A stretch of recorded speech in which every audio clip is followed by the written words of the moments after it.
దేవుని మహాకృప వలన నేను నమ్మిన నాట నుండి నేటి వరకు మీతో పాటుగా సహవాసం చేయడానికి దేవుడు నాకు ఒక గొప్ప భాగ్యం ఇచ్చారు.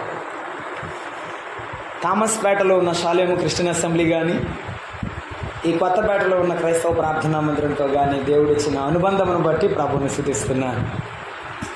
మీరందరూ నాకు మొట్టమొదటి నుంచి పరిచయం ఉన్న అక్క చెల్లెలు అన్నదమ్ములుగా కనుక నేను ఎప్పుడూ సంతోషంతోనే ఉంటాను. అదేంటో థామస్పేటలో మీటింగ్లు పెట్టినప్పుడు నేను వచ్చి వాక్య పరిచర్య చేయాల్సి వచ్చింది. అది హజ్రా గారి, మా పెద్దలు హజ్రా గారి ప్లేస్లో. మళ్ళీ ఇక్కడ కూడా అలానే మరి ప్రభు పిలిపించి మరి అవకాశము అనుగ్రహించినటువంటి దైవ సేవకులకి ప్రేమ వందనాలు. ఈ యొక్క ప్రత్యేకమైన సమయంలో మనము దేవుని వాక్యాన్ని చదువుకుందాం. మనము ఒక వ్యక్తిని గురించి ఆలోచన చేస్తూ వచ్చాం. మీరందరూ ఎరుగున్నారు. రాత్రివేళ మనము ఆ వ్యక్తిలో ఉన్నటువంటి ఒకే ఒక లక్షణాన్ని మనము ఆలోచన చేయగలిగాం. ఈవేళ దేవుని వాక్యాన్ని మరలా చదువుకుందాం. లూకాసు వార్త 2వ అధ్యాయం 8వ అధ్యాయము 1-2 వచనాలను మనం చదువుకుందాం. లూకాసు వార్త 8వ అధ్యాయము 1-2 వచనాలు. వెంటనే ఆయన దేవుని రాజ్య సువార్తను తెలుపుచు ప్రకటించుచు ప్రతి పట్టణములోనూ ప్రతి గ్రామములోనూ సంచారము చేయుచుండగా 12 మంది శిష్యులను, అపవిత్రాత్మలను, వ్యాధులను పోగొట్టబడిన కొందరు స్త్రీలను, అనగా 7 దయ్యములు వదిలిపోయిన మగ్దలేనే అనబడిన మరియయు, హెరోదు యొక్క గృహ నిర్వాహకుడు పూజ భార్యకు యోహన్నయు, సూసన్నయు ఆయనతో కూడా ఉండిరి. వీరును ఇతరులు అనేకులు తమకు కలిగిన ఆస్తితో వారికి ఉపచారము చేయుచు వచ్చిరి. భాషాంతరమున క్రింద వేసి ఆయనకు ఉపచారము చేసిరి అని రాయబడి ఉంది. ప్రార్థన చేసుకుందాం. ప్రేమగల ప్రియ ప్రభువా, స్తోత్రారుడా, మీ వందనాలు, స్తోత్రాలు. మేము ప్రార్థించిన రీతిగానే 2వ దినానికి మమ్మల్ని తీసుకుని వచ్చారు.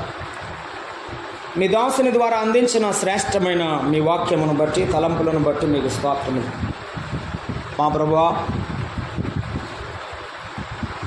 ఒకడు ఎన్నికలేని వాడు నిష్ప్రయోజకుడు మీ పక్షమున నిలవబడి ఉన్నాడు. మనుషుని మరుగు చేయండి. మేమందరము కూడా మీ మాటలు, మీ దయగల మాటలు ఆలపించుటకు మీ ఆత్మ సహాయమును మాకు దయచేయండి. ఈ వాక్యమును వినబుద్ధి పుట్టించాలి. తద్వారా మేము ఈ లోకములో మీ కొరకు సాక్ష్యముగా నిలబడినట్టుగా మమ్మను గద్దించండి. మీ వాక్యపు వెలుగులో మా లోపములను సరిచేయండి. మీ కొరకు సాక్షులుగా నిలబడటానికి సహాయం చేయమని, మాతో మాట్లాడి మహిమ పొందమని, మీ నామమునకే మహిమ, ఘనత, ప్రభావములు ఆరోపించుకుంటూ క్రీస్తు యేసు నామమున ప్రార్థన చేయుచున్నాము తండ్రి, ఆమేన్. ప్రభువునందు ప్రియమైన సహోదరులారా, రాత్రివేళ విడిపింపబడిన మగ్దలేని మరియ అనే ఒక మాటను మనము ఆలోచన చేశాం. ఆమె విడిపింపబడడానికి ముందుగా పీడింపబడినది అపవాది చేత, ఆమె పడద్రోయబడినది, ఆమె వేధించబడినది. అయినను దేవుడే అపవాది స్వాధీనంలో ఉన్న ఆమెను కనికరించి ఆమె యొద్దకు వచ్చి ఆ 7 దెయ్యములను వెళ్ళగొట్టాడు. సర్వలోక పాపమును పరిహరించడానికి ఆయన మాటతో కాకుండా తానే మానవుడై దిగి వచ్చాడు, మనందరి కొరకు ప్రాణం పెట్టి తిరిగి లేచాడనే వర్తమానాన్ని, సువార్త సందేశాన్ని రాత్రివేళ మనం ఆలకించాం. ఈ మధ్యాహ్న సమయంలో మాన్యురాలైన మగ్దలేని మరియ అనే మాటను గురించి మనం ఆలోచన చేద్దాం. ఎందుకు ఆమె మాన్యురాలు? ఆమె గనురాలు అని పిలువబడలేదు, ఆమె మాన్యురాలు అని పిలువబడింది. ఇంగ్లీష్లో ఒక పదం ఉన్నది. ఆ పదము ఏమంటారంటే పరిశుద్ధమైన అనే పదం, మోడెస్ట్ అంటారు. ఆ పాపము అపరాధము ఎరుగని అని అర్థం. మాన్యురాలు దేవుని పిల్లల లక్షణం. అసలు పరిశుద్ధులంటేనే అదే అర్థం. మాన్యురాలైన మగ్దలేని మరియ ఎందుకు ఆవిడ మాన్యురాలుగా ఎంచబడింది? నేను 2-3 మాటలు గుర్తు చేస్తాను. ప్రవచితమైతే మనము పరిశుద్ధాత్మ దేవుడు మనల్ని ఎలాగో నడిపిస్తే అంతవరకే మనం ధ్యానం చేద్దాం. ఇంత సమయం అని నేను ఎప్పుడు అనుకోను, ఎందుకంటే ఆ సమయం నాకు తెలియదు. అందువల్ల మీరు వినగలిగినంత శక్తి మించిన మేరలో ఏమి ఇక్కడ నేను మీ ఎదుట నిలబడలేదు. కనుక ఆలోచన చేద్దాం. ఆమె మాన్యురాలు అనడానికి ఒకటే కారణం. ఒకటి, సాతాను నుండి విడిపింపబడినది, అది ఆమె రక్షణకు సాదృశ్యంగా కనబడుతోంది. 2, యేసు ప్రభు వెంట నడిచిన మరియా లేక వెంబడించిన మరియా. ఆమె ఎవరు? వెంట నడిచిన మరియా లేక వెంబడించిన మరియా. 2, తనను తాను వ్యయపరుచుకున్న మరియా. ఈ మాటలు నేను చెప్పాను అర్థమవడానికి మాత్రమే, కానీ బైబిల్లోనే మనం చూద్దాం. ఊరికే గుర్తుంచుకో. వెంబడించిన మరియా, వ్యయపరచుకున్న మరియా, మగ్దలేని మరియా. మరొక మాట ఏమిటంటే, ఆమె వ్యయపరచుకోవడం మాత్రమే కాదు, యేసు ప్రభు విలువనెరిగిన మరియా. ఎవరు? సొమ్మిస్తే సరిపోతుంది, అందరూ నన్ను మెచ్చుకుంటారని ప్రజల కొరకు వ్యయపరచుకోలేదు. ప్రజల కొరకు కనబడాలని వారి ఎదుట నిలబడలేదు, సిలువ ఎదుట కూడా నిలబడలేదు. ఆ ఆలోచనతో సిలువ దగ్గర ఒక్కతే నిలబడలేదు, అందరూ పారిపోయినా. ఆ విషయాన్ని గుర్తుంచుకుందాం, ఆలోచించాను. ఆమె విలువ యేసు ప్రభువులో ఉందని, నాలో ఏమీ లేదని ఆయన విలువనెరిగిన మరియా. మరొక మాట ఏమిటంటే, విడువబడని మరియా. ఏమిటి? ఆఖరి క్షణంలో కూడా దేవుడు ఆమెను విడిచిపెట్టలేదు. ఇదే మన భాగ్యం. యేసయ్య చేత విమోచింపబడితే, ఆయనతో అంటుకట్టబడిన జీవితంలో జీవిస్తే నీవు నేను విడువబడము, మరువబడము. ఏమిటి?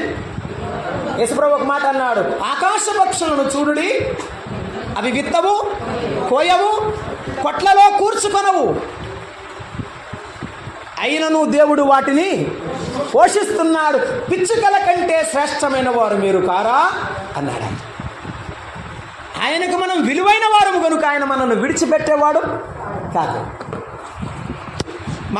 మనం ధ్యానం చేద్దాం. మనము విలువైన వారమో కామో ఆయనే చెప్తుంటాడు. పేతురు రాశాడు, అమూల్యమైన రక్తము చేత నిర్దోషమును నిష్కళంకమునకు క్రీస్తు, గొర్రె పిల్ల వంటి క్రీస్తు రక్తము చేత విమోచింపబడ్డాం. ఎడ్ల యొక్కయో కోడిల యొక్క రక్తము చేత కాదు అని చెప్పాడు బైబిల్ గ్రంథంలో. మనము ఆయన రక్తములో కడుగబడ్డాం. ఆయన జీవం మనలో ఉంది, ఆయన ఆత్మ మనలో ఉంది కనుక మనము దేవుని చేత పిలువబడిన వారం. మనకు ఒక విలువ ఉన్నది.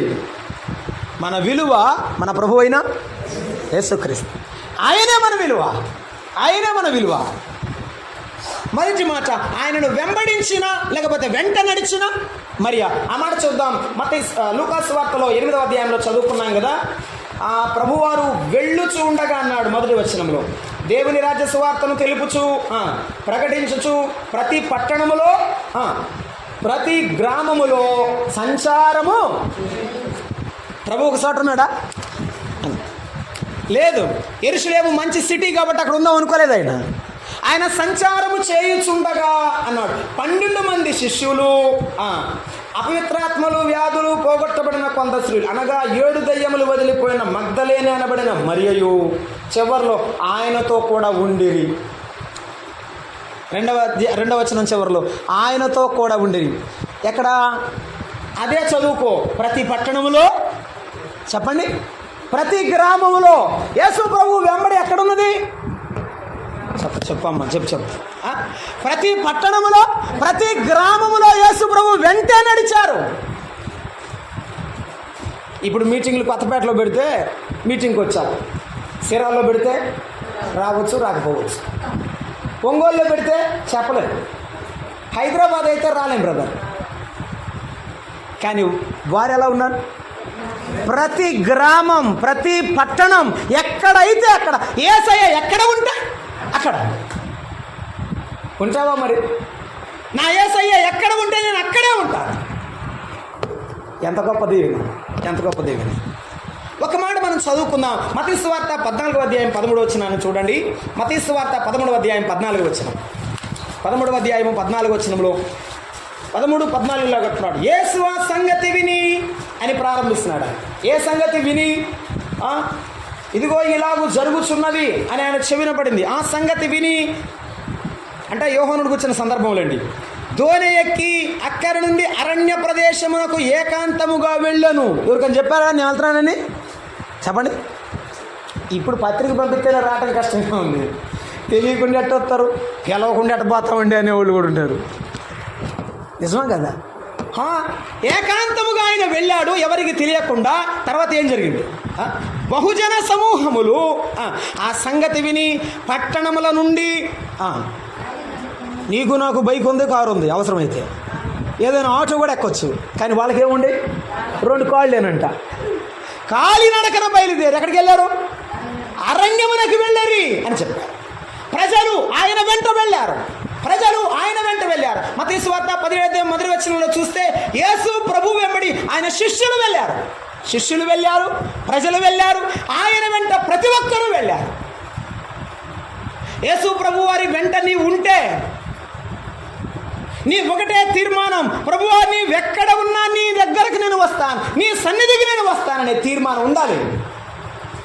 యేసు ప్రభు వారిని చాలామంది నమ్ముకుంటారు, కానీ ఆయనను వెంబడించేవారు చెప్పండి. ఎంతోమంది యేసు ప్రభు దగ్గరికి వచ్చారు. వెంబడించిన వారు ఎంతమంది? కొంతమంది. ఆయన శిష్యులు ఎంతమంది?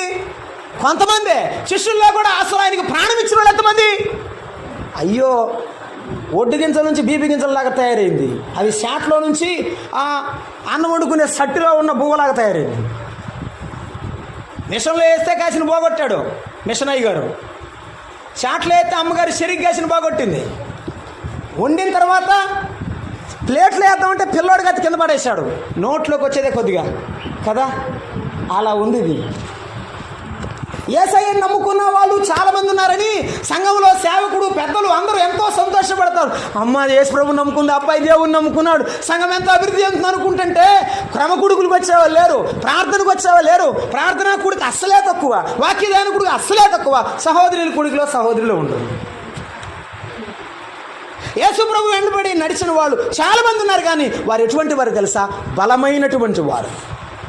మగ్దలేని మరియ కూడా చాలా బలమైనది. ఒక మాట చదువుదాం. మత్తయి సువార్త 20వ అధ్యాయం 29వ వచనం చూడండి. 20-29 అక్కడే 2 పేజీలు తిప్పండి. 20-29 20వ అధ్యాయము 29 వచనం. వారు యెరికో నుండి వెళ్ళుచుండగా బహుజన సమూహములు ఆయన వెంట. యెరూషలేము వెళ్తే యెరూషలేము వెళ్ళారు, కపెర్నహూముకి వెళ్తే కపెర్నహూముకి వెళ్ళారు, అరణ్యముకి వెళ్తే అరణ్యానికి వెళ్ళారు, చివరికి యెరికో వెళ్తే చెప్పండి. ఒక ఆయన అన్నాడు, బ్రదర్ ఈ ఊరు వద్దు సువార్తకి, ఇంకొక ఊరు బాదం కారు తిప్పండి అన్నాడు. ఎందుకు? మనకెందుకు బ్రదర్, ఏ రాయో కర్ర మన మీద పడుతుంది, ఇటు తిప్పండి బండి అన్నాడు. చాలామంది యేసుప్రభువుని నమ్ముకున్న తర్వాత దేవుని ప్రేమను కనబరచడానికి సిగ్గుపడేవారు ఉన్నారు. ఒకవేళ చేయాలని వచ్చిన తర్వాత భయపడేవారు ఉన్నారు. ప్రాణానికి తెగించేవారు చాలా తక్కువ మంది ఉన్నారు. ఈ మగ్దలేని మరియ ఎటువంటిదంటే అందరికంటే మొదటి నిలబడేది, అందరికంటే యేసు ప్రభు వెంబడి నడిచేది. ఆయన ఎక్కడికి వెళితే అక్కడికి వెళ్ళేది. యేసు ప్రభు వారిని చాలామంది నమ్ముకున్నారండి. కొంతమంది ఆయనకి ఇష్టమైన వాళ్ళు ఆయన దగ్గర కూర్చున్నప్పుడు యేసు ప్రభు వారు తన మనసులో ఎందుకు మరి ఆ ఆలోచన వచ్చిందో తెలియదు, కానీ యేసు ప్రభు వారు కూర్చొని పేతురు శిష్యుల వైపు అందరి వైపు చూస్తున్నాడు. అందరూ నన్ను విడిచిపెట్టి వెళ్ళిపోయారు, మీరు కూడా వెళ్ళాలని ఉన్నారా అని అడిగారు. పేతురు ఏమన్నాడు? అయ్యా, ఎక్కడికి పోగలం? నిత్య జీవపు ఊటలు కలిగిన వాడు నీవే, నిన్ను విడిచిపెట్టి మేము చెప్పండి మాట, నిన్ను విడిచిపెట్టి మేము వెళ్ళలేం ప్రభువా, నిన్ను విడిచిపెట్టి మేము వెళ్ళలేం ప్రభు అని చెప్తా. అప్పుడు పేతురు ఒక మాట అడిగాడు, ప్రభువా నువ్వు ఎక్కడికి వెళుతున్నావు? అక్కడికి వస్తాను ప్రభువా అన్నాడు. పేతురు లాంటి మనసు మనకుందా? నేను ఎక్కడికి వెళ్తే అక్కడికి వస్తాను ప్రభువా, నేను ఎక్కడుంటే అక్కడే ఉంటాను, నాకు మనుషులు, హోదా, పరిస్థితులు, స్థితిగతులు నాకు పట్టవు ప్రభువా, నువ్వు ఎక్కడికి పొమ్మంటే అక్కడికి పోతాను, నువ్వు ఎక్కడ ఉండమంటే అక్కడ ఉంటాను ప్రభువా, నీ ఆత్మకు నేను లోబడి బ్రతుకుతాను ప్రభువా అని చెప్పగలవా? అందుకే పరిశుద్ధాత్ముడు మన జీవితంలో కార్యం చేయడం లేదు, మన కుటుంబాల్లో కార్యాలు చేయడం లేదు. ఆయన ఆత్మకు లోబడే మనస్సు లేక, ఆయన ఆత్మకు లోబడే ఆ యొక్క ఆలోచన నాకు నీకు లేక, మోకాళ్ళ మీద లేక, అప్పగించుకోక పరిశుద్ధాత్ముడు కార్యం చేయడం లేదు. ఈ మధ్యాహ్నమైన మరియ జీవితమును గురించి ఆలోచన చేస్తున్నప్పుడు, మరియా ఆ కాలంలో అసలు స్త్రీలు బయటికి కూడా రారు, వంటింటికే పరిమితం. ఇల్లు విడిచిపెట్టాలి, ఇంటి వారిని విడిచిపెట్టాలి, అందరిని విడిచిపెట్టాలి. ఎవరిని విడిచిపెట్టినా సరే, నేను ఎవరిని విడిచిపెట్టాల్సి వచ్చినా, ఎవరు నన్ను విడిచిపెట్టినా, నేను యేసయ్యను మాత్రం చెప్పండి అన్నమాట విడిచిపెట్ట.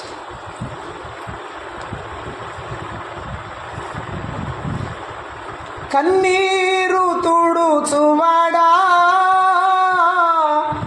నా కన్నీరు తుడుచువాడా,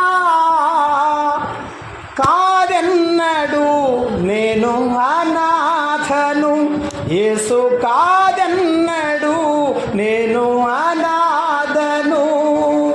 కన్నీరు తుడుచువాడా, నా కన్నీరు తుడుచువాడా, ఎక్కి ఎక్కి ఎక్కి ఏడ్చినా, ఎక్కిరింతల పాలైనా, ఎక్కి ఎక్కి ఎక్కి ఏడ్చినా, ఎక్కిరింతల పాలైనా, నేనున్నాను భయపడకంటివే, నేనున్నాను భయపడకంటివే, నేనున్నాను భయపడకంటివే, నేనున్నాను భయపడకంటివే, కాదన్నాడు నేను అనాథను, యేసు కాదన్నాడు నేను అనాథను. ఎప్పటికీ కాదు. నీవేం విడిచిపెట్టినా, ఏం పోగొట్టుకున్నా, యేసయ్యను వెంబడించేటప్పుడు నీవెప్పటికీ ఒంటరి కాదు. వారిలో ఒంటరి అయిన వాడు 10,000 మంది కంటే గొప్పవాడు.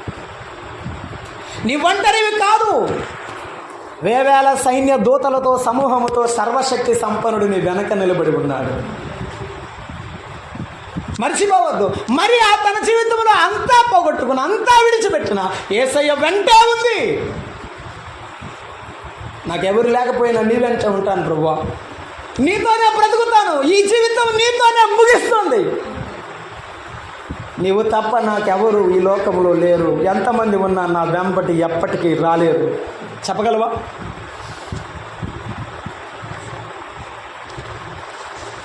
ఆ మాట అన్న పేతురుతో ప్రభువారు చాలా గొప్ప మాట తర్వాత చెప్పాడు, జ్ఞాపకం చేసుకుందా. ఆయన వెంట రావాలి. ఆయన వెంట వస్తున్నామని చాలామంది చెబుతారండి. మేము ప్రార్థనకు వస్తున్నామయ్యా, ఆరాధన చేస్తున్నామని చాలామంది చెప్తారు. కానీ ఆయన వెంట వచ్చే వాళ్ళు కొన్ని లక్షణాలు ఉంటాయి, అవే మనకు ఉండాలి. మరియమ్మ కూడా, మగ్దలేని మరియ కూడా ఆయన వెంట వచ్చింది, కానీ ఆయన వెంట రావడానికి అమ్ముకున్న గొప్ప లక్షణాలను మనం ఆలోచన చేయాలి. ప్రభువే చెప్పాడు, యోహాను సువార్త 10:20 మనమందరం ఎరిగిన మాట. ఆయన తన పిల్లలను గొర్రెలుగా పిలుస్తున్న సందర్భంలో మత్తయి సువార్త 10వ అధ్యాయంలో ఆయన 26-27 వచనాల్లో 2 కలిసే ఉన్నాయి. అయితే మీరు నా గొర్రెలలో చేరిన వారు కనుక మీరు నమ్మరు, నన్ను నమ్మిన నా పిల్లలు నా గొర్రెలు. నా గొర్రెలు చెప్పండి, నా వెంట వచ్చే గొర్రెలు ఎట్లాంటివి చెప్పండి. మాది గవినారిపాలెం ఉంది, అక్కడ చాలా గొర్రెలు ఉంటాయి. గొర్రెలు కాపురి వెనకమాల నుంచి ఉంచాడు, కొంతమంది ముందు నుంచి ఉంటారు, కొంతమంది వెనక ముందు నుంచి ఉంటారు. అంటే కొంతమంది తోలేవాళ్ళు, కొంతమంది నడిపించేవాళ్ళు. ఎక్కడ కూడా అయితే అనుకో, అంటే కొంతమంది కర్ర తీసిన వెనకమాలు కొడుతుంటారు, కొంతమంది వాళ్ళే నడుస్తూ ఉంటారు, ఈ వెనకమాలు పోతూ ఉంటాయి. 2 రకాల కాపరులు ఉంటారులే. మన కాపరి ఏం చెప్తున్నాడు? నా గొర్రెలు నా స్వరాన్ని వింటాయి. యేసు ప్రభువును నువ్వు వెంబడిస్తే ఏం చేయాలి? Thank you. ఏం చేయాలి? ఆయన స్వరాన్ని వినాలి, ఆయన స్వరాన్ని వినాలి. మార్తమ్మ, మరియమ్మ, ఇదిగో ఇది బాగులేదు, మార్చుకో అనే స్వరం వినబడింది. ఏం చేయాలి? ఈరోజు పాస్టర్ గారు నా గురించే చెప్పాడు. ఆయనకి ఎప్పుడు నా మీదే ప్రసంగం చేస్తుంటాడు. ఈ సంఘానికి వెళ్ళిన దగ్గర నుంచి ఇంత నన్ను పొడుతున్నారు సూటిమాటు మాటలతో. నిజమా? ఏమొస్తుంది వాళ్ళకి? ఏమిస్తారమ్మా? ఇదిగో ఇంకా నయ్యం ఎదురు బాణం వేసి కొచ్చకపోతే సరే మళ్ళీ ఇంకో తిడతాం. ఏమొస్తుంది దానికి? యుగాంతముందన మనకు బుద్ధి కలుగుటకు బోధ కలుగుటకు ఈ వాక్యము రాయబడినంటే ఇది నాకు నీకు కాకపోతే ఇంకెవరికి? ఎవరో కోసం చెప్పుకుని పోతామా? ఈ గొర్రెలు నా స్వరం వింటాయంటే ఆయన స్వరాన్ని మాత్రమే వినాలి. ఇక ఏ స్వరం వినపడకూడదు. టీవీ స్వరం, సినిమాల స్వరం, అపహాస్యపు స్వరం, పాపపు జీవితపు ఆలోచన నీ దరిలోనికి రాకూడదు. నీవు ఆయన గొర్రెవైతే ఆయన మాటే వింటావు. ఆయన గొర్రెవైతే ఆయననే, అక్కడ రాశాడు, అవి నన్ను వెంబడించును అన్నాడు. ఏమన్నాడు? లక్షణాలు ఏంటి ఆయన వెంట వెళ్ళేవా గొర్రె లక్షణం? 1 వింటాయి. ఏం చేస్తాయి? వింటాయి. 2 వెంబడిస్తాయి. సమయాలు చిత్తమన ఏరినవాడా నేనున్నాను, ఏమిటో సెలవు అన్నాడా? నువ్వు చెబితే నాకెందుకు, నేను నిద్రపోతాను, నువ్వు కూర్చున్నాడు. నిద్రపోతున్నాడు కదా, పిలవంగానే మెలకు వచ్చి లేచాడు. మనం నిద్రపోం, మెలకంగానే ఉంటాం. కానీ ఈ షోలో నుంచి ఈ షోలోకి వెళ్ళిపోతాం. నా మాటలు మీకు కోపం వస్తలే కానీ వచ్చినా పర్లేదు, ఇది నిజం. ఎందుకంటే సంఘంలో సంఘ పెద్దలు రోజు ఏడుస్తుంటారు, పాస్టర్ రోజు, సేవకుడు రోజు ఏడుస్తుంటాడు. ఎందుకంటే సంఘంలో కూడా దినదినం దిగజారిపోతున్నారు. ఆ అమ్మాయి ప్రార్థనలో నిలబట్టలేదు, వాక్యం వినటం లేదు, నేర్చుకోవడం లేదు, ఆత్మీయంగా బలంగా లేదు. అందుకే వారి కుటుంబంలో ఎన్నో శోధనలు వస్తున్నాయి. ఏంటమ్మా ఎన్నిసార్లు చెప్పిన మాట వినమని ఈయన ఏడుస్తుంటాడు, పైన దేవుడు కూడా ఏడుస్తుంటాడు. సౌలును రాజుగా చేసినందుకు యెహోవా సంతాప. ఎందుకు? వాణీలు ఆయన వదిలేస్తే పోలా, ఎందుకు ఏడవాలైనా? ఇంకొకడు వస్తాడు కదా, ఇంకొకరిని రాజుగా నియమిస్తే వస్తాడు కదా, మరి ఎందుకు ఏడవాలి? యెహోవా సౌలును స్థిరపరచవలనని తలంచి ఉండెను. మనసులో ఏముంది ఆయనకి? మార్తమ్మ బాగుండాలి, మరియమ్మ బాగుండాలి, దయమ్మ బాగుండాలి, ఆమె స్థిరపడాలి, ఆమె కుటుంబం స్థిరపడాలి, బలంగా ఉండాలి. ఆయన కోరిక అది. కానీ నీ మనసు ఏమో లోకంలో ఉంది, అందుకే స్థిరపడటం లేదు. నీ మనసు పాపంలో ఉంది, అందుకే స్థిరపడ్డలా. మరియమ్మ అందరిని విడిచిపెట్టినా కూడా తన జీవితంలో యేసయ్యను వెంబడించడం మానలేదు. యేసయ్యను మాట వినడం మానలేదు. అందుకే ఆయన సిలువలో వేలాడుతుంటే ఆయన సిలువ దగ్గర నిలబడింది. అందరు శిష్యులు పారిపోయారు, ఒక యోహాను తప్ప అందరు పారిపోయారు. నాకు తెలిసి ఆ బైబిల్లో ఆమె యేసు ప్రభు సిలువ దగ్గరే నిలబడింది. ప్రతి రక్తపు బొట్టు ఆయన తల మీద పడుతున్నా యేసయ్య పాదాలు విడిచిపెట్టకుండా నిలబడింది. ఏమనాలి అక్కను? యేసు ప్రభుని విడిచిపెట్టని ఆ మనసు. చనిపోయే లోపల ఇలాగే బతకాలని ప్రభు కొరకు నీవు జీవితం కలిగి ఉండు.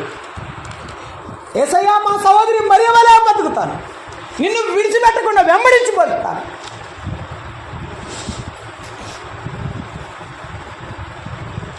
నీవు ఆయనను వెంబడిస్తున్నావు, ఏ కోరికతో వెంబడిస్తున్నావో చెప్పు. మత్తయి సువార్త 8వ అధ్యాయం 19వ వచనంలో ఒకడు వచ్చి, బోధకుడా, ఏం చేస్తాంలే ఆయన ప్రభువు కాదంట, మరి భాష బాగోలేదు. బోధకుడా, నీవెక్కడికి వెళ్ళినా నీ వెంట వస్తాను. ప్రభు అన్నాడు, ఆకాశ పక్షులకు గూళ్ళున్నాయి, నక్కలకు బొరియలు ఉన్నాయి, మనిషి కుమారుడు తలవాల్చుకుడు నువ్వు వద్దులే అన్నాడు. మరి పేతురు దగ్గరికి వెళ్ళి నన్ను వెంబడించండి, యోహాను యాకోబు దగ్గరికి వెళ్ళి నన్ను వెంబడించండి ఎందుకు చెప్పాడు? అప్పుడు కూడా ఇదే చెప్పొచ్చుగా. ఎందుకంటే ఆయనకి మన మనసు ఎట్లాంటిదో తెలుసు, అసలు మనం ఆయన ఎందుకు వెంబడిస్తున్నామో తెలుసు, ఏ కోరికతో, ఏ ఆలోచనతో, ఏ దీవెన కావాలని వెంబడబడుతున్నామో ఆయనకి బాగా తెలుసు. యోహాను సువార్త 2వ అధ్యాయం ఆఖరి వచనం రాసి ఉంది, యేసు అందరిని ఎరిగిన వాడు, అందరి ఆంతర్యమును జాగ్రత్త. నీవు ఏ మనసుతో ఆయన వెంబడిస్తున్నావో ఆయన నిన్ను ఎరిగి ఉన్నాడు. మరియ ధన్యురాలు, ఎందుకంటే యేసయ్య కొరకు నిలబడిన సత్యసాక్షి. యేసు ప్రభు చెప్పుతాడు రేపొద్దున ఆయన పరలోకములో తన బిడ్డను నిలబెట్టినప్పుడు, నా బిడ్డ మరియ వంటి సహోదరి, నా మరియ వంటి బిడ్డ నాకు కలిగి ఉండడం సంతోషం. సాతానా, నా సేవకుడని ఏబుని గురించి విన్నావా? What a pride! ఎంత గర్వంగా దేవుడు చెప్తాడు, నా సేవకుడని ఏబుని గురించి విన్నావా? నీ గురించి యేసయ్య వెళ్ళినప్పుడు అలా చెప్తే ఎంత బాగుండు. ఎదురు వచ్చి కౌగిలించుకొని, నా బిడ్డ నా కొరకు కష్టాలు పడినా నిలబడ్డావు, నా కొరకు ఇబ్బందులైనా నిలబడ్డావు, నీ వంటి నా కుమార్తెను నేను చూడలేదు, రా ఈ పరలోక రాజ్యాన్ని స్వతంత్రించుకో అని ఆయన నిన్ను ఆహ్వానిస్తే ఎంత మేలు. వెంబడించిన మరియ మనం చూస్తున్నాం. ఒక మాట జ్ఞాపకం చేస్తాం వెంబడించుటలో. మత్తయి సువార్త 19వ అధ్యాయంలో 27-28 వచనాలు చూద్దాం. మన ప్రియ పెద్దలు, సువార్థికులు, శిష్యులు అయిన పేతురు ఒక మాట అడిగారు అక్కడ. 19వ అధ్యాయం 27-28 వచనాలు.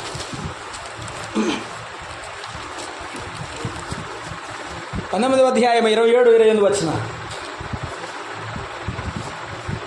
పేతురు, ఇదిగో మేము సమస్తమును విడిచిపెట్టి నిన్ను వెంబడించదము కనుక మాకేమి దొరుకునని ఆయనను అడిగారు.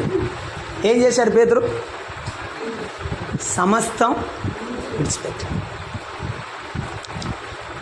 నీ గుండె మీద నీ చేయి వేసుకో, నా గుండె మీద నా చేయి వేసుకో. అన్నీ విడిచిపెట్టామా?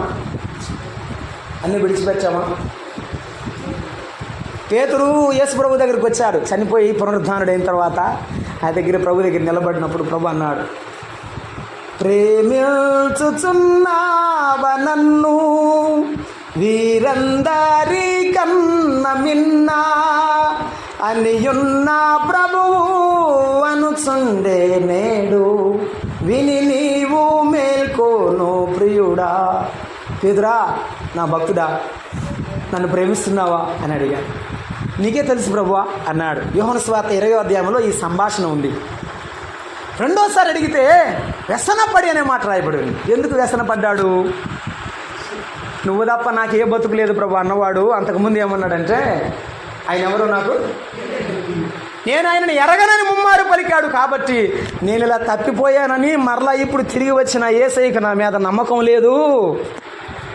నిజమే, నేను తప్పిపోయిన మాట నిజమే, కానీ నేను యేసయ్యని ఇప్పుడు నిజంగా వెంబడిస్తున్నాను. నువ్వు కూడా అనుమానిస్తున్నావా? అందరిని ఎరిగిన వాడవని వ్యసనపడి నీవే ఎరుగుదువు.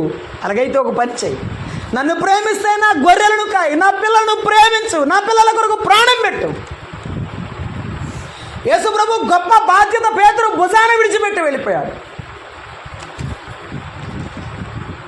పేతురు గొప్ప సేవ చేశాడు. ఆ రోమా సైన్యపు వారు పేతురును ఒక మాట అడిగారు, నేను ఎలా సిలువ వేయమంటావో చెప్పు, నేను ఎలా శిక్షించమంటావో చెప్పంటే, నిన్ను సిలువ వేసి చంపుతామంటే, నా ప్రభువు సిలువ వేయబడ్డాడు, నా ప్రభువు కంటే నేను గొప్పవాడును, నన్ను తలకిందులుగా సిలువేయండి, నేను చనిపోయిన నా ప్రభు దగ్గరికి వెళ్తాను. ఏమొచ్చినా వెంబడించడానికి సిద్ధమైతే అలా ఉండాలి. ఏమొచ్చినా యేసు ప్రభు కొరకు వెంబడించడానికి సిద్ధమైతే సమస్తాన్ని విడిచిపెట్టాలి. నేను ఒక ఆయన దగ్గరికి భోజనానికి వెళ్దామని సిద్ధపడుతున్నా. ఇంకో సహోదరుడు నా దగ్గరికి వచ్చాడు. ఎక్కడికి వెళ్తున్నావు అన్నాడు. ఆ ప్రతినిధి దగ్గర ప్రార్థన ఉంది, భోజనం చేయడానికి వెళ్తున్నాను అన్నాడు. నీకు అసలు బుద్ధి ఉందా? నీకు అసలు సిగ్గు ఉందా? అతను ఎట్లాంటివాడో తెలుసా? ఆ ఇంటికి ఎట్టబోతున్నావు అన్నాడు. నాకు సిగ్గు లేదు బ్రదర్, బుద్ధి లేదు బ్రదర్. యేసయ్య తల ఉంచుకున్నట్టు ఉంచుకోవడం కూడా నాకు చేత కాదు. అయినా నా సహోదరుని నేను పోగొట్టుకోలేను అంటే అన్నాడులే, నేను వెళ్ళి వచ్చి ప్రార్థన చేసి వస్తే నా సహోదరుని సంపాదించుకుంటా, రాలేకపోతే యేసయ్యకి అప్పగిస్తానని చెప్పాను. ఒక మాట అంటేనే పోగొట్టుకుంటాం అన్నదమ్ముల్ని, అక్క చెల్లెటని. ఎందుకు సంపాదించుకోలేం? పేతురు గొప్పవాడు, ధన్యుడు కాబట్టే యేసయ్యను మరలా తిరిగి సంపాదించుకున్నాడు. చిన్నపిల్లవాడు ఎక్కి ఏడ్చి. పౌలంటాడు, నేను క్రీస్తును సంపాదించుకున్నాను. నా రక్త సంబంధులను నేను పోగొట్టుకోలేనని పౌలు భక్తుడు రక్త సంబంధులకు సువార్త ప్రకటించాడు. వారిని పోగొట్టుకోలేదు. చాలామంది పౌలు కఠినుడు అంటారు, కానీ ఆయనకున్న ప్రేమ గొప్పది. ఆయన ప్రసంగం కఠినమైనదని, కొరగానిదని చెప్తారు. అసలు అతని ఆకారమే మంచిది కాదని తిడతారు, కానీ పౌలు ప్రేమ గొప్పది. నా రక్త సంబంధుల కొరకు నా ప్రాణమే ఇస్తానన్నాడు. మోషే భక్తుడు ఇశ్రాయేలు నీ యొక్క జీవ గ్రంథంలోని తీసివేస్తే నా పేరు కూడా తీసివేయి. నా అన్నదమ్ములు లేకుండా నేనెందుకు, నా అక్క చెల్లెండ్రు లేకుండా నేనెందుకు? ఇది నా సంఘంలో ఉండాల్సింది ఇదే. యేసుక్రీస్తు ప్రభువుని వెంబడించవలసిన ఉండాల్సిన ప్రేమ ఇదే. వారి కష్టమైతే నేనే ఉండాలి, వారి శ్రమ అయితే నేనే నిలబడాలి, వారి ప్రేమలో నేనే ఉండాలి. నా అన్నదమ్ము నేను విడిచిపెట్టుకోలేదు. యేసు ప్రభువుని వెంబడించేవారు ఆయన స్వరం వింటే ఈ మాటలన్నీ ఎందుకు మర్చిపోతావు? అసలు మోకాళ్ళ మీద ప్రార్థిస్తే వాటి కోసం గుండెత్తుకొని యేసు ప్రభు దగ్గర తల వంచి తల ఎత్తి నిలబడగలవా? నిలబడలేం కదా మనం. ప్రభువా నీవేం చెప్పినా ఉంటాను, నీ కొరకు వస్తాను, నీ వెంబటే వస్తాను. వారు ఎవరైనా ఎలాంటి వారు నాకు సంబంధం లేదు, నీ కోసం వెళ్తాను. ఎవరి కోసం? మన బ్రదర్ సంఘాల్లో చాలా తక్కువ అయింది. భక్సింగార్ ఫెలోషిప్లో సువార్తకి వెళ్ళేటప్పుడు అక్కోళ్ళు అందరూ ఎంపడొస్తారు, కరపత్రులు తీసుకుని ఎంపడబడి భలే వస్తారు. మన దగ్గర ఓన్లీ బ్రదర్స్. పత్రిక పంచవచ్చు కదా, రాదు అక్క. ఇంకా కొత్త ఫ్యాషన్ ఏంటంటే జేబులో బైబిల్ పెట్టుకుని వచ్చేవాడు ఉన్నాడు మహానుభావుడు. యేసు ప్రభువుని వెంబడిస్తే ఎవరిని వెంబడిస్తున్నామో మనం ఆలోచించాలి. పేతురు అటువంటి వాడు, మరియా అటువంటిది. కాబట్టి ప్రతి పట్టణంలో ఆయనను వెంబడించింది, సమస్తమును విడిచిపెట్టి వెంబడించింది. రెండవ మాట చదువుతున్నాం, 8వ అధ్యాయంలో 2వ వచనం.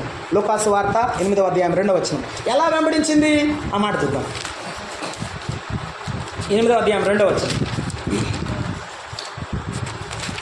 ఆయనతో కూడా ఉండిరి అన్నాడు 2వ వచనంలో. 3వ వచనం, క్షమించండి, 3వ వచనం. వీరును ఇతరుల అనేకులను తమకు కలిగిన ఆస్తితో వారికి ఉపచారము చేయుచు వచ్చిరి. కింద 4 వేసి ఏం రాశాడు?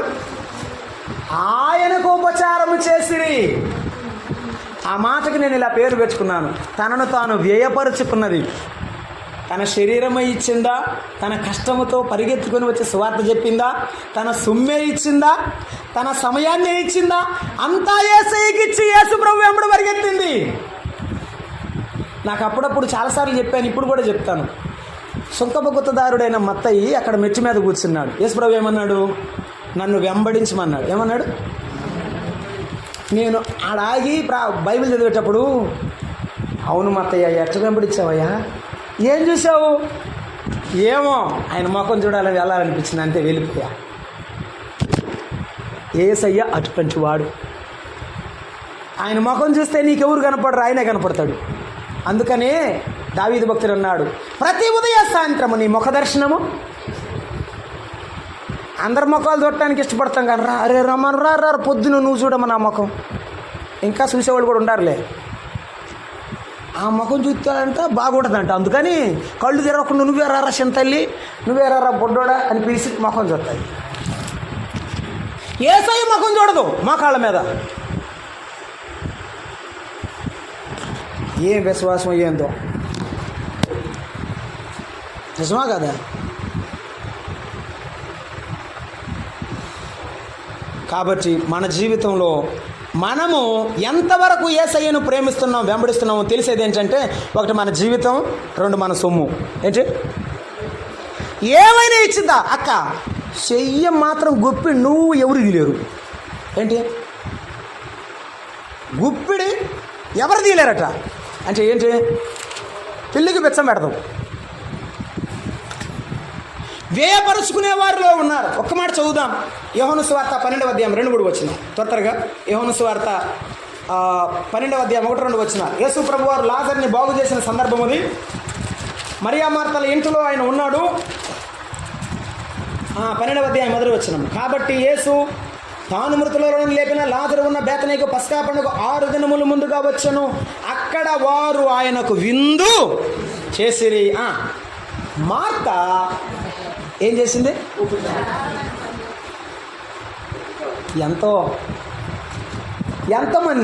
ఎంతమంది ఈ సంఘంలో సేవకుడి కంటే ముందొచ్చి శాపలేస్తారు? ఎంతమంది చర్చిలో మంచినీళ్ళు లేవు అని చూసుకొని తెస్తారు? ఏమైనా తగ్గిందా, ఏమైనా ఉందా అని చూసేవాళ్ళు ఎంతమంది? దాన్ని వెతికేవాళ్ళు ఎవరు తెలుసా? సంఘ పెద్దలు, సేవకులు. మేమే ఏమని ఎవరున్నా మనకు సాయపడతారేమో, పాట పాడి వాక్యం చెప్పి ప్రార్థన చేసి చివరికి పలారం కూడా పంచుకొని ఇది ఈయన పంచుతుంటే కూర్చుంటారు. అంటే అనుభవించి చెప్తున్నానండి, నేను వేరే వాళ్ళ గురించి చెప్పడం లేదు.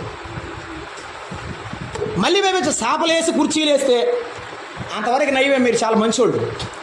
నేను పోతే అన్నయ్య ప్రతి ఆదివారం వందనాలు చెప్పట్లా నాకు అనేవాళ్ళు ఉన్నారు. ఊరి అంత వయసు ఉన్న పెద్దోడి దగ్గరికి వచ్చి వందనాలని చెప్పడానికి కూడా మనసు లేదు నీకు. మళ్ళీ వేయవచ్చు తక్కువ వయసు అయ్యుండి కూడా కుర్చీ మీద కూర్చొని ఉంటారు. ముసలి కింద కూర్చోబెడతారు. ఏడ కూడా నేర్చుకున్నారు అట్లా. నేను సంగతి చూస్తున్నాను కాబట్టి, 2-3 ప్లేసుల్లో పనిచేస్తూ చూస్తున్నాను కాబట్టి నాకు అర్థమవుతుంది. అలాంటి వాళ్ళు ఉండకూడదు సంఘంలో. ఇంకా నువ్వు ఏమి నేర్చుకుంటావు? బైబిల్ ఏమి నేర్చుకుంటావు? వినయం ఏమి నేర్చుకుంటావు? పెద్దవాళ్ళ దగ్గర ఏమి నేర్చుకుంటావు? అసలు ఇంట్లో ఏమి నేర్చుకుంటున్నా? ఏడు నేర్చుకునే సంగతి అంటే ఏమి నేర్చుకోవట్లేదు. మరి తనను తాను వేయపరుచుకున్నదనే మాటలో అక్కడ బైబిల్ గ్రంథం రాశాడు, వారు తమ ఆస్తితో ఆయనకు ఉపచారం చేసిరి. ఏం చేశారు? మార్త ఏం చేసింది? ఒళ్ళొంచి కష్టపడి పనిచేసి ఆహారాన్ని సిద్ధపరిచింది. మార్త పనిది. మార్త ఉపచారం అట్లాంటిది. మరియ ఉపచారం ఏంటి తెలుసా? యేసు ప్రభు పాదాలకు అత్తరు పూసింది. మరియ పని అది. మరియ పని, మార్త పని, లాజర్ పని. కొంతమంది బ్రదర్స్ ఉంటారు పంక్తిలో కూర్చొని తింటారు. మన బ్రదర్ కూడా బాగా కూర్చున్నాడు పంక్తిలో, అంతే. ఏం చేసినట్టు ఏం చెప్పలే. అక్కడ పైకి లేచాడు, పంక్తిలో కూర్చున్నాడు, చక్కగా సహపంక్తి భోజనం చేశాడు, ఇంటికి పోయాడు. ఇలా కాదు. వేయపరుచుకోవడం అంటే మీటింగ్స్ వచ్చాయి, పని చేయాలి. మనం కష్టపడి పని చేయాలి. సంఘంలో ఆదివారం క్రమకుడు వచ్చాయి, కష్టపడి పని చేయాలి. దేవుని సంఘంలో పనిలో పాలు పుచ్చుకోవడం దేవుని యొక్క వరమది. వారు ఉపచారం చేసినట్టుగా చూస్తాడు. సమూయేలు మొదటి గ్రంథం 3వ అధ్యాయాన్ని మనం సరిగా చదివితే, సమూయేలు మొదట ఏలీకి పరిచర్య చేశాను, తరువాత యెహోవాకు. నీవు దేవుని పని చేయాలంటే, పాట పాడాలంటే, బైబిల్ సువార్త ప్రకటించాలి అంటే మొదట నీవు దేవుని సేవకులకు పరిచర్య చేయాలి. వృద్ధులైన వారికి, తల్లులైన వారికి పరిచర్య చేయాలి. అంత పెద్ద ఆవిడ పైకి లేవలేదు, అన్నం తెచ్చుకోలేదు, ఏం చేయాలి? పో అక్కడ నుంచో అమ్మా, ఆ లైన్లో నుంచో, తొందరగా పోబెడతారని కాదు, నువ్వు పోయి ప్లేట్ తేవాలి. ఆ మాట ఎవరు చెప్పరు? నువ్వేనా? పరిచర్య, ఏలీకి పరిచర్య చేశాడు సమూయేలు. కాబట్టే దేవుని సేవ చేయడం దేవుడు నేర్పించాడు, దేవుని పరిచర్య చేయడం నేర్పించాడు. మన ఇంటిలో పిల్లలకు నేర్పించాడు. అయ్యా, అరే అయ్యగారి దగ్గరికి పో, సేవకుడి దగ్గరికి పో, ఆ పని చేయి, ఈ పరిచర్య చేయి, సాపలే, దేవుడు దీవిస్తాడయ్యా అని చెప్పాలి. తల్లి మా సమూయేలు తల్లి ఏమి నేర్పింది అన్న? వాడు అక్కడనే యెహోవాకు. ఎలా? ఏమి చెప్పింది, ఎట్లా చెప్పిందో నాకు తెలియదు. ఆ పిల్లవాడు హృదయంలో ముద్ర వేయబడింది. ఆ పిల్లవాడు హృదయంలో సేవకునికి పరిచయం చేయడానికి ముద్ర వేసుకున్నాడు. అసలు ఆ దేవుని ఇష్టపడమే నేర్చుకున్నాడు. ఆ మందిరంలో వదిలిపెడితే ఒకసారి అమ్మ అని కానీ, ఒకసారి నాన్న అని కానీ ఏడ్చినట్టు బైబిల్లో ఎక్కడ? దేవుని కొరకు ప్రత్యేకింపబడిన వాడు దేవుని ఆత్మచేత అలాగే ముద్రింపబడ్డాడు. సమూయేలు సేవకుడు, సమూయేలు యాజకుడు, సమూయేలు ప్రార్థనాపరుడు, సమూయేలు ప్రవక్త. అనేకమైన వాటిలో దేవుడికి బహుగా హెచ్చించాడు. కారణం ఏమిటంటే తనను తాను వేయపరుచుకున్నాడు. తన జీవితం అంతా దేవుని సేవకు అంకితమై ఇచ్చాడు. నిన్ను నువ్వు వేయపరుచుకుంటావా? నీవు దేవునికి అప్పగించుకుంటావా? నీవు యేసయ్యకు అప్పగించుకుంటే నీ దేహము ఆయనదైతే నీవు సిలువ వేయబడిన వానవు. పౌలన్నాడు, నేను క్రీస్తు యేసుతో కూడా సిలువ వేయబడి. వెండి పసిడి ఇవిగో విషమైనను నాకై ఉండవలెనని కోరను.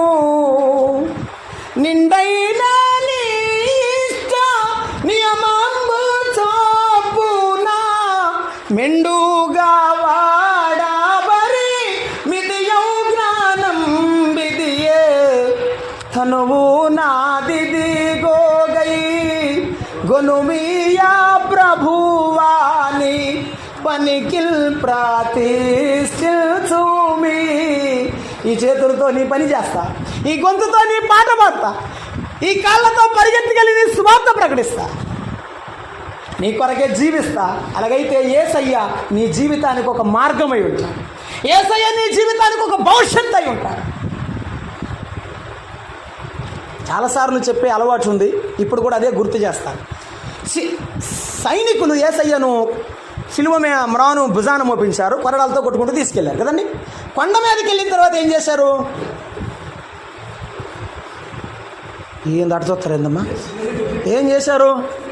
సిలువ మీద ఆయన పడుకోబెట్టి మేకులు కొట్టారు. మేకులు కొట్టకముందు ఏం చేశారు? అంగీ తీసేశారు. ఏం చేశారు? ఆయన అంగి కుట్టులేని అంగి, ప్రపంచంలో ఎవరికి లేదా అంగి, అందరిది కుట్టటమే, నీది నాది అందరిది, నిజమేగా? ఆయన కుట్టులేని అంగి, విచిత్రపు అంగి. ఆ అంగీ తీసి ఓ పైవస్త్రం చుట్టి ఆయనకి సిలువేసి ఆయనను సిలువ మీద పెట్టేశారు. ఆయనేం వద్దు చెప్పండి, ఆయనే వద్దు, ఆయన అంగీ మాత్రం. ఇప్పుడున్న జనాంగం ఎటువంటి వాళ్ళు అంటే, ప్రభువా నా బిడ్డను దీవించు, నా కూతురుని దీవించు, నన్ను దీవించు, నువ్వు మాత్రం, నిన్ను మాత్రం నేను నమ్ముకోను, బాప్తిసం తీసుకోను, నా జీవితాన్ని నీకు ఇవ్వను. ఎంత గొప్ప తెలివితే, ప్రపంచంలో ఇంత తెలివితే అట్లా ఊరుకుండవేమో. ప్రార్థనకు వచ్చి ఇప్పటి వరకు నమ్ముకోని వాళ్ళ తెలివితే అట్లా ఇట్లా ఉన్నాయి. తెలియనోళ్ళు ఎరగనోళ్ళు అయితే ఎరగనోళ్ళేమో నాకు తెలియదు, కానీ నమ్మి వాక్యం వింటూనే మారు మనసు లేని వారిగా జీవిస్తూ యేసయ్య దగ్గర న్యాయమైన దీవెన ఎలా ఆశిస్తున్నావు? నీ మనసేమో లోకంలో ఉండాలి, దేవుని దీవెన ఏమో నీ కుటుంబంలో ఉండాలి, నీ జీవితంలో ఉండాలి. న్యాయమేనా? న్యాయమైతే చెప్పండి, ఎప్పటికీ కాదు. అందుకే చెప్పు, దుర్దినములు రాకముందే వీటి యందు నాకు మనస్సు లేదని చెప్పు. సంవత్సరములు రాకముందే నీ సృష్టికర్తను స్మరణకు తెచ్చుకో, ఆయనకు నీ జీవితాన్ని సమర్పించు, నిన్ను నీవు వ్యయపరచుకో. ఆస్తితో వారు ఉపచారం చేశారని చెప్పారు. అపోస్తల కార్యముల గ్రంథంలో బర్నబా అనేటువంటి ఒక భక్తుడు ఉన్నాడు, 4వ అధ్యాయంలో. అతడు తన ఆస్తిని అమ్మి అపోస్తలుల పాదముల యొద్ద, అంత వద్దులే, ఉన్నది ఇది మందిరం కడుతున్నామంటే, ఈ మందిరం కడుతున్నాము, ఈ చర్చి స్థలం కొంటున్నాము, దేవుని మందిరం రిపేర్ చేస్తున్నాం అంటే ఏం చేయాలి? అమ్మ మనం కూడా ఇద్దామమ్మా. ఎవరు మూసుకొని కాస్త తెలీదు, ఇచ్చేవాళ్ళు ఇట్లా తీయండి, ఏం తగ్గించుద్దంట అందరికి. నాకు తెలుసులే, కూర్చో. కూతురు పాపం కొత్త పిల్ల కదా, కొత్తగా నమ్ముకుంది కాబట్టి అమ్మ ఏదైనా ఇద్దామమ్మా అంటది.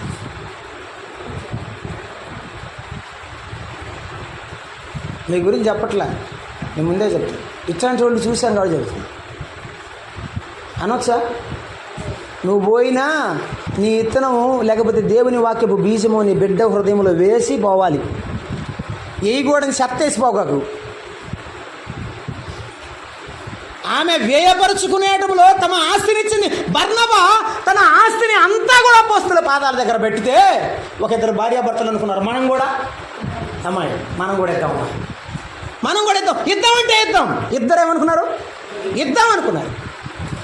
అమ్మారా? అమ్మారు. మంచోళ్ళు అమ్మిన తర్వాత ఏం చేశారు? తెచ్చారా మొత్తం సొమ్ము? మొత్తం తీసుకెళ్తుంటే ఆగు, ఇంత తెలివి లేనుడు ఏందయ్యా, ఏమంటే యజమానుడా, అంతా ఇస్తే మనం ఏం బతుకుతాం? కొద్దిగా దాచిపెట్టి కొద్దిగా ఇస్తే కదంటే ఇంత తెలివి తక్కువ తనంగా ఉండవు. ఎవరన్నా పొగిడితే సార్ వెళ్ళిపోయి ఇచ్చేస్తావయ్యా నువ్వు. సరే పాపం ఎత్తుకొచ్చి ఎట్టో గట్ట సపేరా, ఏం చేద్దాం, లోపల పెట్టుకెత్తి అన్నాడు. ఇచ్చాడు. ఎత్తుకెళ్ళి ఇస్తే పేదరు అన్నాడు, మీరు పరిశుద్ధాత్మను ఎవరిని మోసం చేశారట? నిన్ను నీవు పూర్తిగా అప్పగించుకోకపోతే దేవుని మోసం చేస్తున్నావని అర్థం. సౌలు భక్తి సంపూర్ణమైనది కాదు, అసంపూర్ణమైనది.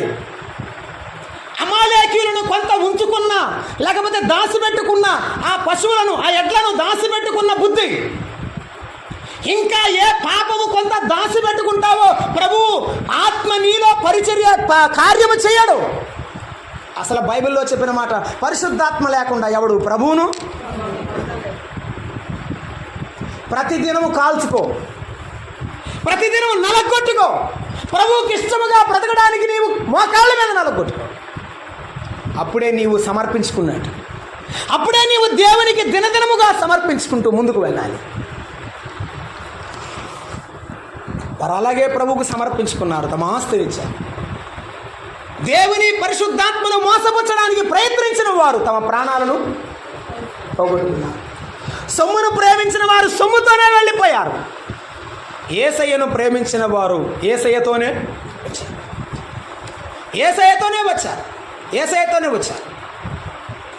యేసు ప్రభు వారు ఒక మాట చెప్పాడు పౌలు భక్తుని ద్వారా, తిమోతి మొదటి పత్రిక 5వ అధ్యాయం 24లో, కొందరి పాపములు తేటగా బయలుపడి న్యాయపు తీర్పుకు ముందుగా నడుచుచున్నవి, మరికొందరి పాపములు వారి వెంట. చెప్పండి, ఏం వెళ్తున్నాయంటే అంట, వీళ్ళు యేసయ్య అంటారు రావాలి కదా, ఆయన వాళ్ళెంబటి ఉండాలి కదా, వీళ్ళెంబటి ఏమున్నాయి? అయ్యో, ఇన్ని సంవత్సరాలు భక్తిగా ఉండి ప్రార్థన చేసి ఆరాధన చేసి ఇట్లా వచ్చి చివరికి తలుపేయబడిందా?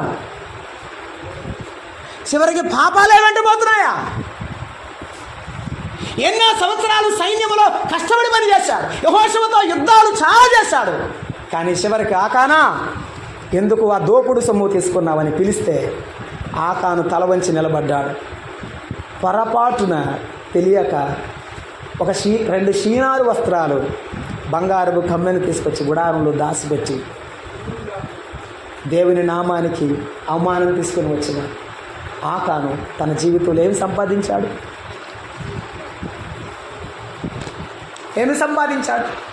నీవు నేను ఏం సంపాదిస్తాం యేసయ్యకు దూరంగా వెళ్ళి? నీవు నేను ఏం సంపాదిస్తాం యేసయ్య లేకుండా?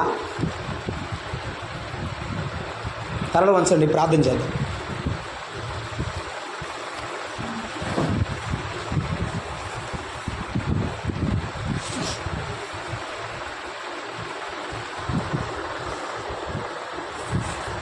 గేహాజి పరుగేలవు మానవా, నయమాను కుస్తే గైక మానవా, ఇక నిల్వరా గేహాజి పరుగేలవు మానవా, నయమాను కుస్తే గైక మానవా, ఇక నిల్వరా ఆకాను ఆశించే బంగారును నశించిపోయేను తన వారితో. ఆకాను ఆశించే బంగారును నశించిపోయేను తన వారితో. ఆకాను శోకాలు మనకెందుకు, ప్రభునందుకో. ఆకాను శోకాలు మనకెందుకు, ప్రభునందుకో.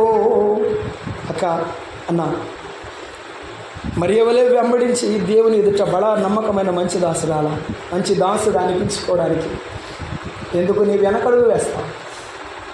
యేసయ్యని విడిచిపెట్టి ఆయనని వెంబడించలేక, ఆయన కొరకు నిన్ను నీవు వేపరుచుకోలేక ఎందుకు నష్టపోతావు? యేసయ్య నిన్ను పిలుస్తున్నాడు, నా కుమారుడా, నా కుమార్తె, నా హృదయంలో మండుచున్నది, నా అంతరంగం మండుచుంది, నిన్ను విడిచిపెట్టలేను.